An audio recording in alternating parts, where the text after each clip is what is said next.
I'm having a wonderful time. How about you? That's great. What's that? You want to hear about my favorite movies? Well, why didn't you just ask? I realize that list videos, especially subjective types like these, are not as well received as they used to be. And I also realize that being a subjective list may not be very interesting to watch or even garner interest to a lot of people. But that being said, I enjoy other people's favorite movie list videos a lot. Granted, I only watch the people I respect or am curious about, so I thought, hey, what's a way I can garner people's interests even though I have almost zero clout when it comes to movies or status? So, being a young person, I thought I could lean more into that. Maybe seeing what this dumb kid likes in the world of motion pictures would be interesting to some people. And being a young person, there's a lot of films that I haven't seen, so don't get mad at me yet. Maybe when I'm like 30 you can get mad at me. So as it goes with list videos, there's a lot of honorable mentions, like a lot. I'll make them quick, don't worry.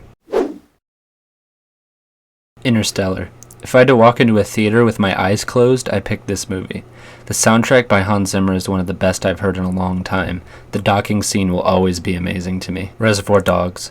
Tarantino's first film and one of his best. He really came out swinging with this one. I know everybody talks about the stuck in the middle with you scene, but honestly, my favorite scene is Tim Roth's commode story, The Departed. Now, I realize this is a remake of the Hong Kong film Infernal Affairs, but damn, do I love this movie too. Jack Nicholson made this film for me, playing one of the most hard-ass pieces of shit I've ever seen. Big. Tom Hanks does an amazing job playing a kid in this. It's very believable that he's a 13-year-old trapped in a 30-year-old's body, and the chemistry with Elizabeth Perkins' character is real, and I love it. Forrest Gump. I had to mention it at least once. I'm not going to say its praises like everyone else. I actually only have one complaint about it, and it's the character of Jenny. I know, she's supposed to be unlikable. She was abused as a kid and doesn't have any family, but it just bothered me how awful she was to Forrest every single time they met. I'm not saying they should change it or that Robin Wright did a bad job or anything, just personally grinded my gears a bit. There Will Be Blood. How could I not mention this? Daniel Day-Lewis is a master actor. I loved watching Daniel Plainview's greed seep out of him as the film went along,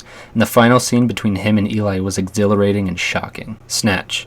I love Guy Ritchie movies. I loved Wrath of Man, but damn, is this the best one for sure. Brad Pitt nails every line he's given, and the editing feels so deliberate and clean. It's amazing to watch. Drive. Now, if I had to pick a number 21, this would be it. The violence caught me off guard, but the soundtrack and the cinematography made me fall in love with this movie.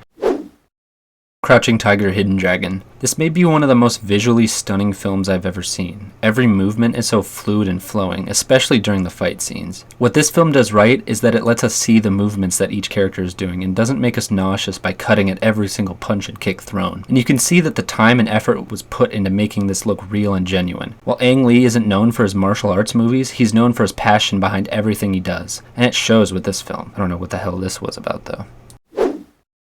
Rain Man. The dynamic between Tom Cruise and Dustin Hoffman in this film is absolutely amazing to watch. Every scene feels real and meaningful. Charlie is an absolute asshole of a person and only cares about himself and his job, but the interaction and frustration with Ray is very believable because of the mental barriers between them. The ending breaks me every time as well, showing that Ray and Charlie actually connected by the end is just perfect. Fargo. When I watched this film for the first time, I didn't expect it to be as funny as it was. The horrific scenes are perfectly offset by the characters' reactions to them. Watching Marge Gunderson crack a murder mystery and keep her cool during these amazingly violent events, while also being really pregnant. It's hilarious. The ending with Marge and her husband at the end seals it for me. Their reactions to each other's day is some of the funniest stuff I've ever seen.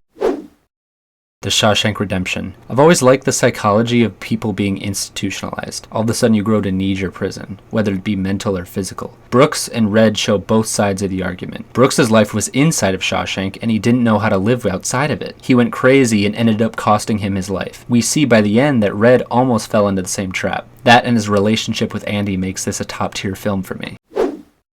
Napoleon Dynamite. This might be one of the strangest comedies I've ever seen, but at the same time, it's amazingly hilarious. You watch these very obviously weird and eccentric characters go about their life and make very strange decisions. While this isn't new for comedies now, or even then, it's offset by the realistic reactions of the people they interact with. For example, the ending where Napoleon dances on stage for Pedro's campaign is so decidedly odd, and it's reflected in the audience's reactions to it. It adds to the comedy without coming across as annoying or off-putting. It just goes to show that you don't need to be loud or over the top to be funny.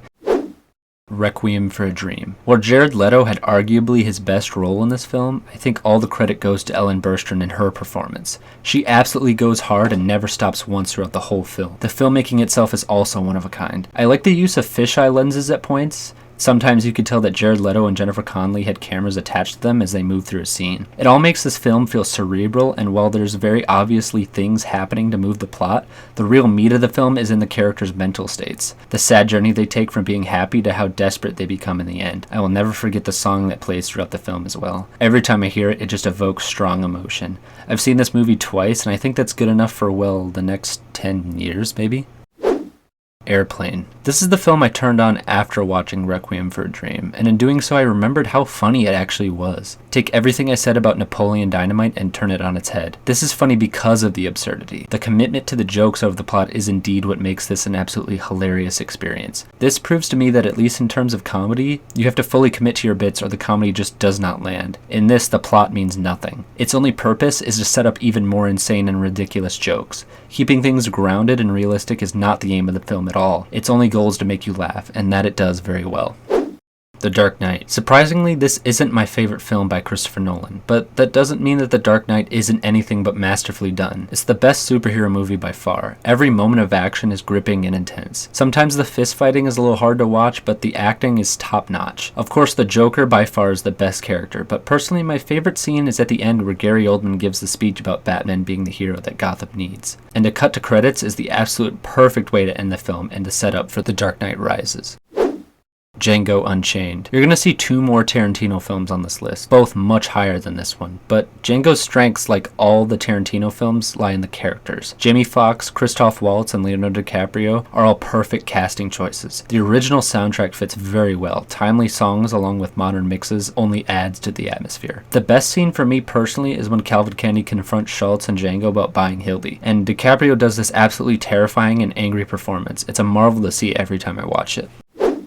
The Prestige. This is my favorite Nolan film. It focuses on the dynamic between 2 rivals who hate each other very much, but in their rivalry they realize they aren't very different after all. And we also find out that the character we believe to be the protagonist and the one we root for in the beginning goes off the deep end and winds up being the crazy one. I won't spoil the movie for you if you haven't seen it, but the twist ending is deeply disturbing and extremely well done. And it even makes it interesting on a second or even third watch. Films like this show that I prefer interesting characters over overall plot. Make characters interesting and likable first, then once that is established, build on the world you've created.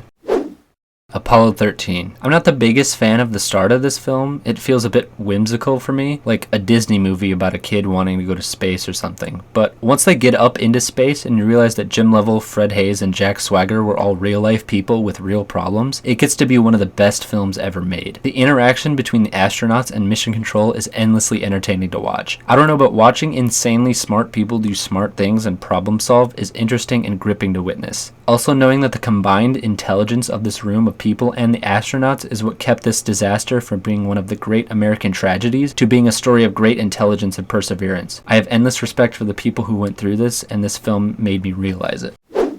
A Clockwork Orange. Kubrick, objectively speaking, may be the best filmmaker on planet Earth. While most of his stuff isn't exactly my favorite, I have nothing but respect for him and the stuff he has made. That being said, Clockwork Orange might be his best work. The character of Alex DeLarge is one of the most evil, mean-spirited, disgusting, yet interesting characters I've ever seen. Watching him transition from being a truly vile individual to almost feeling sorry for him by the end, it is very interesting and satisfying to experience. The dialogue is also amazing in my opinion. The weird vocabulary and choice of words that the characters use makes it believable that they are indeed in a dystopian British society. The language has an odd combination of chaos yet being very refined and dignified.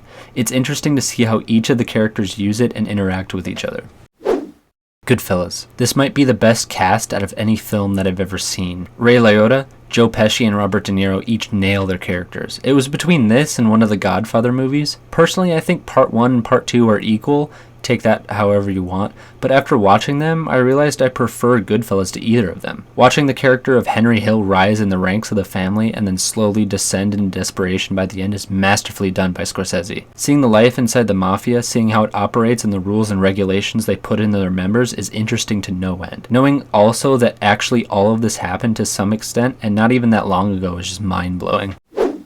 Schindler's List. Spielberg's best film by far. The filmmaking is off the charts. I always go back to the scene where the girl in the little red coat is running through the streets watching her life crumble before her, but all from the perspective of Oskar Schindler himself. The ending is one of the best endings to any film ever. Oskar breaking down from the fact that he could have saved more people if he had just spent more of his money. Even though he already had saved over 1,000 people from the Nazis is just powerful. And seeing the ending where the generations of real-life Jews saved by his selfless actions decades later is very humbling to see.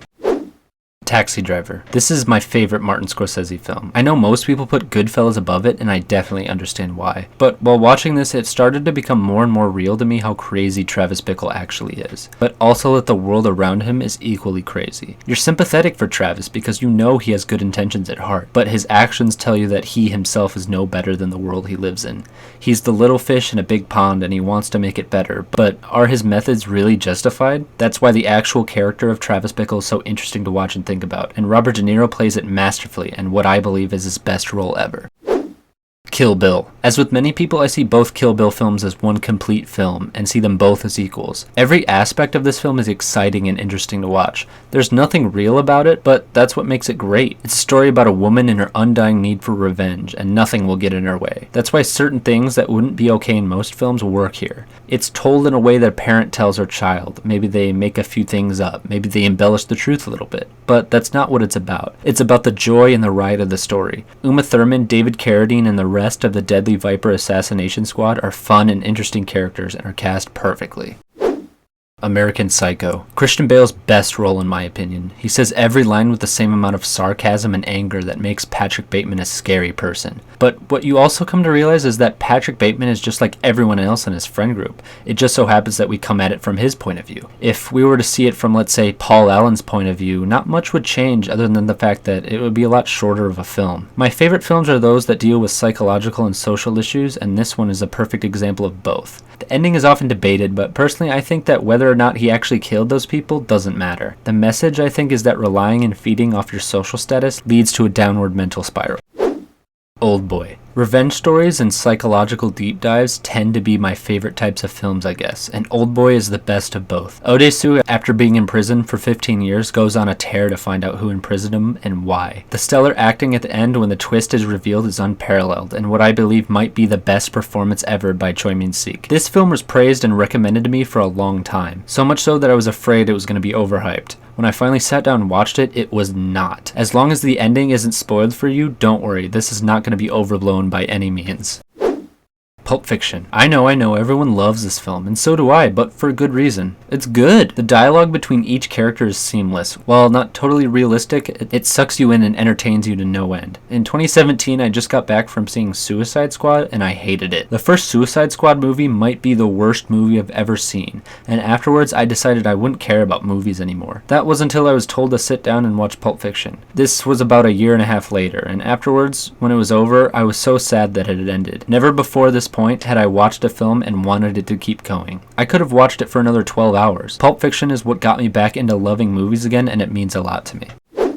Good Will Hunting. This is everything I like in a film. Complicated characters, a good balance between sad and uplifting scenes, quotable lines, it has it all. Robin Williams absolutely nails the character of Sean McGuire, and I don't think he or anyone else has ever topped it in my opinion. I love this because it shows that pure intelligence without any filter for someone's thoughts and feelings can be taken out of context as you just being an ass. Your experiences and relationships that you build mean so much more than the physical objects and the things that you gather. You can be the smartest person on earth, it doesn't mean anything if you misuse it or waste your potential on things that are ultimately meaningless. The acting is god tier as well. Have I mentioned that? I can't remember. I just love this movie. This list will inevitably change over time, so let me know if you want to see an updated list when that happens. Maybe an annual thing? I don't know. I hope you enjoyed it anyway.